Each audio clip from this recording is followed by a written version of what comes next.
اگر به دنبال آموزش جلیقه با آسترکشی کامل هستی، این پست میتونه برات مفید باشه. پس تا آخر این ویدیو با من همراه باش.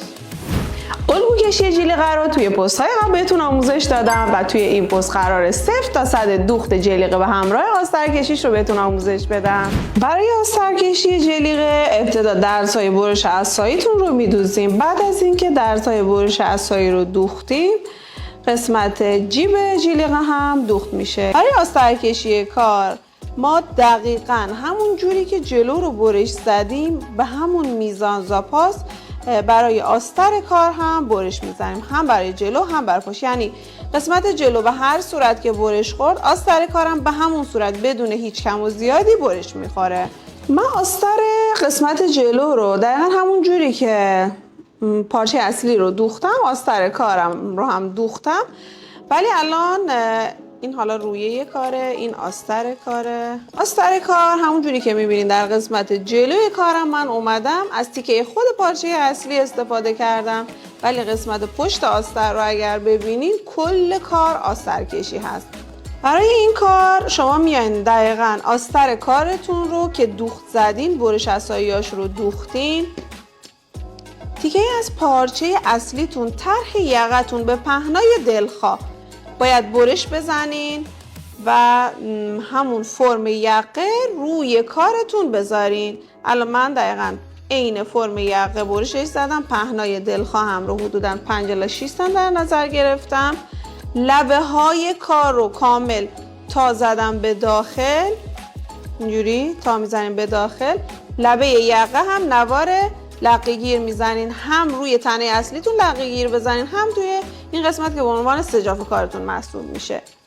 به این صورت میذارمش روی کار رو سنجاق میکنم و اولین کاری که انجام میدم در مرکز این رو ثابت میکنم، اتوکاریش میکنم که دقیقاً فرم یقه من بگیره.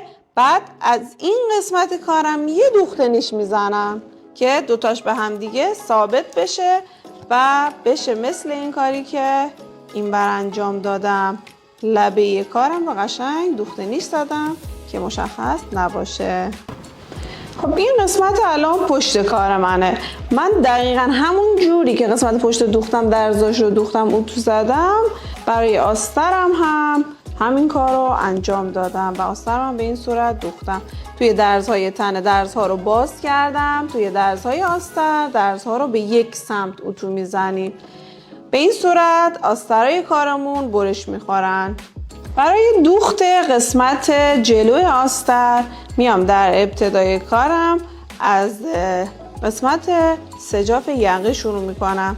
آستری که آماده کردم رو میذارم دقیقاً لب به لب یقه کارم، سنجاق میزنم و این مسیر رو چرخ میکنم.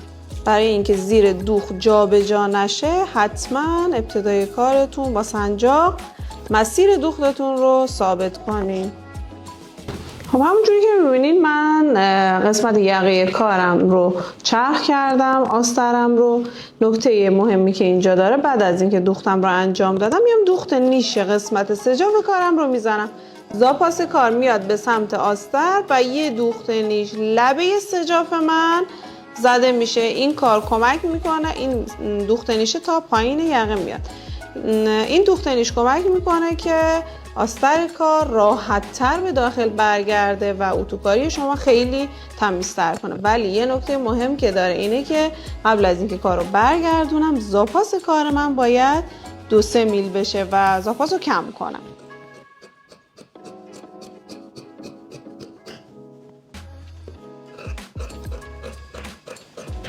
بعد از این مرحله میبرمش برای اتوکاری و اتوکاری کار رو تمیز و مرتب انجام میدم. برای اتوکاری ابتدا با اتوی گرم مسیر رو اتو میزنم و با اتوی سرد کارم رو پرس میکنم. برای این قسمت کارم که خط جلو صاف هست ابتدا یه اتو میزنم، کارم راحت تر بخوابه. بعد خط کش رو میذارم لبه کارم که خط جلو من صاف در بیاد و حالا اتو میزنم.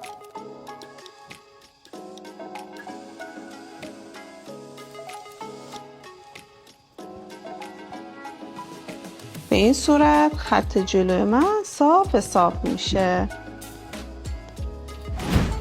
از اونجایی که آثار کشی جلیقه نکات خیلی زیادی داره و توی این پست جا نمیشه، شما کلمه جلیقه رو برای من کامنت کنید، من آموزش کاملش رو توی دایرکت براتون ارسال میکنم.